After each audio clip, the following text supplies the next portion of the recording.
कहानी है रामपुर गांव की, जहां के मर्द महिलाओं को हमेशा नीचा दिखाने की कोशिश में रहते।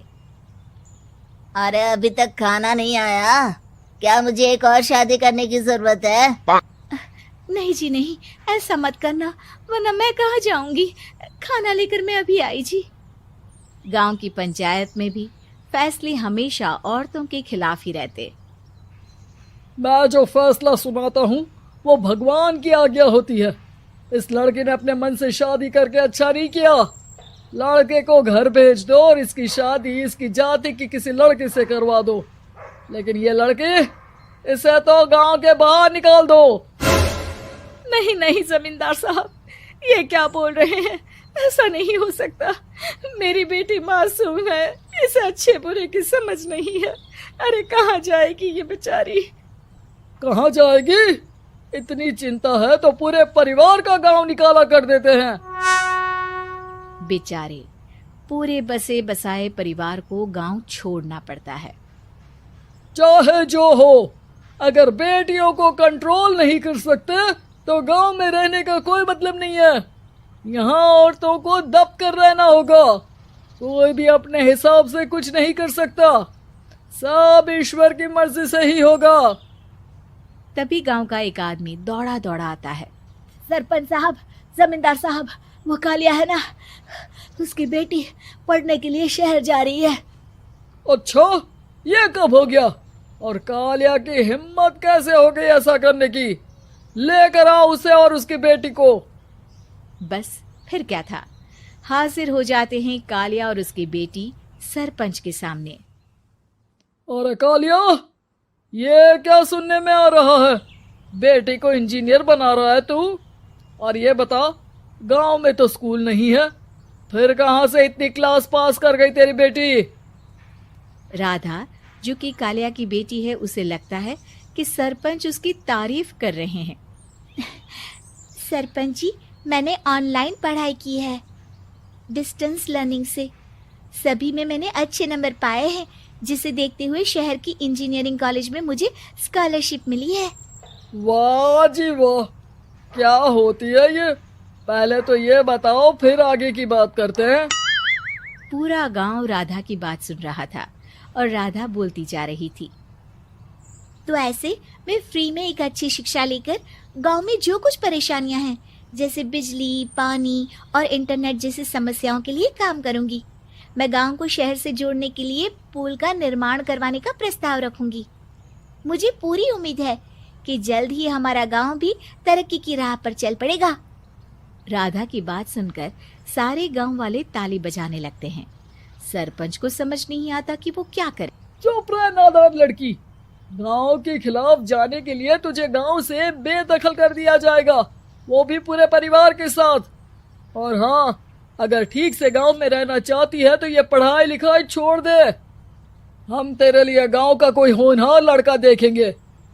तभी गांव का एक आदमी बोल पड़ता है। अरे नहीं नहीं सरपंच जी, राधा बिटिया जो बता रही है, अगर वैसा हो जाए तो हम लोगों को पैसा कमाने के लिए बाहर नहीं जाना पड़ेगा। हाँ जी, और ना ही कोसों दूर पानी के लिए भटकना पड़ेगा। हमारे बच्चे भी अच्छी पढ़ाई कर सकेंगे और आगे बढ़ेंगे, ना कि हमारी तरह खेती करते बैठेंगे। क्यों गांव वालों, राधा बिटिया का साथ देना चाहिए ना। सरपंच देखता है कि गांव राधा के साथ है तो वो चुप हो जाता है। वो घर आकर अपने सलाहकार से बात करता है, जो बहुत ही चालाक किस्म का इंसान होता है। अरे सरपंच साहब, आपको बहुत ही होशियारी से काम लेना पड़ेगा। एक बार गांव तरक्की कर गया, यहाँ के बालक पढ़ लिए तो कोई ना पूछेगा आपको। और फिर ये जो बेटा और बेटी है ना आपके, इनको भी आम लोगों की तरह ही जीवन जीना होगा। हाँ, लेकिन करे तो क्या करे?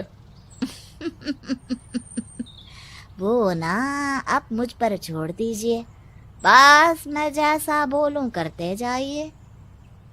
अगले रोज सुबह जब गांव वाले सोकर उठते हैं तो राधा के घर के बाहर और साथ ही वो लोग जिन्होंने राधा का सपोर्ट किया था, उनके घर के आगे लाल रंग से कल आऊंगी लिखा होता है। कल आऊंगी, यह क्या होता है? अरे यह तो खून से लिखा है, लगता है कोई भूत प्रेत या चुड़ैल का साया है। चलो सरपंच जी के पास चलते हैं। सभी सरपंच के पास जाकर उसे सारी बात बताते हैं। अरे ये तो बड़ी मुश्किल की बात है। चलो मैं एक बाबा को जानता हूँ, उन्हें बुला लेता हूँ। सरपंच बाबा को लेकर गांव के घर के बाहर जाता है। ओहो, तो ये वो चुड़ैल है जो उन लोगों को निशाना बनाते हैं जो गांव को बदलने का सपना देखते हैं। वो गांव को ऐसे ही संपन्न देखना चाहती है। वो नहीं चाहती कि कोई बाहरी यहाँ का कायाकल्प करे। क्या तुम लोगों में से किसी ने गांव को बदलने की सोच रखी है? तभी राधा की माँ रोते रोते आती है। मेरी राधा घर से गायब हो गई है। अरे कोई तो बचाओ, मेरी बच्ची कहाँ गई?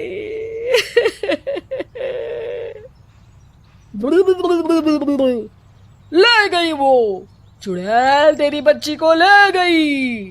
अब वो उसे श्रापित करके छोड़ेगी, उस पर चुड़ैल का साया हो जाएगा। तभी बुरी सी हालत में राधा भी वहां आ जाती है। उसके बाल चुड़ैल की तरह फैले होते हैं और कपड़ों में खून लगा होता है। सभी राधा को देखकर डर जाते हैं। माँ, पता नहीं मुझे कौन उठा कर ले गया था। अरे दूर दूर हो जा चुड़ैल, अब हम लोग इस गांव में नहीं रुकेंगे। अरे कैसी बातें कर रहे हैं आप?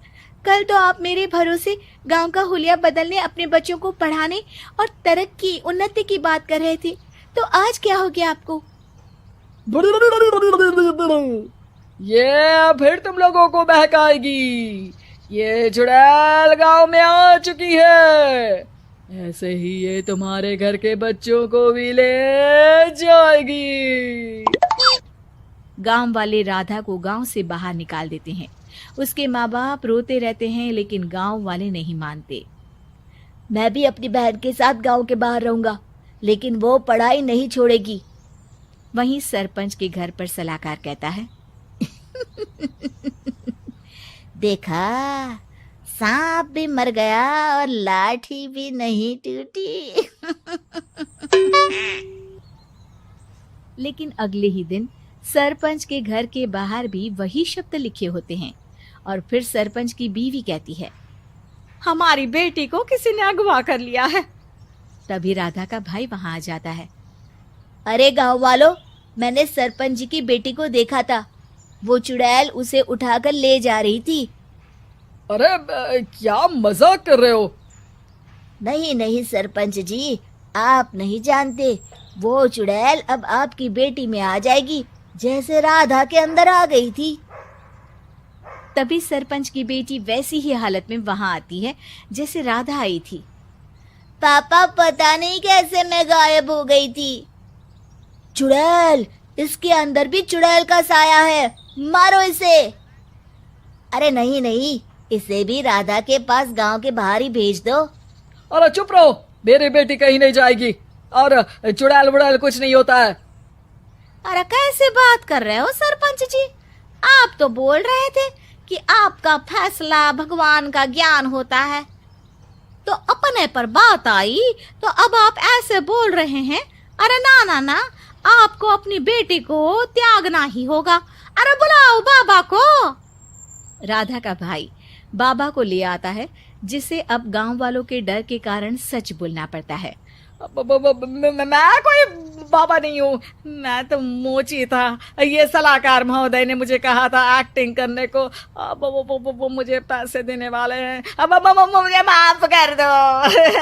गलती हो गई, मुझे माफ कर दो। तभी वहां राधा आ जाती है। देखा सरपंच जी, जब गांव के बच्चे साक्षर होंगे तो आप जैसे लोगों की चालाकी नहीं चलेगी।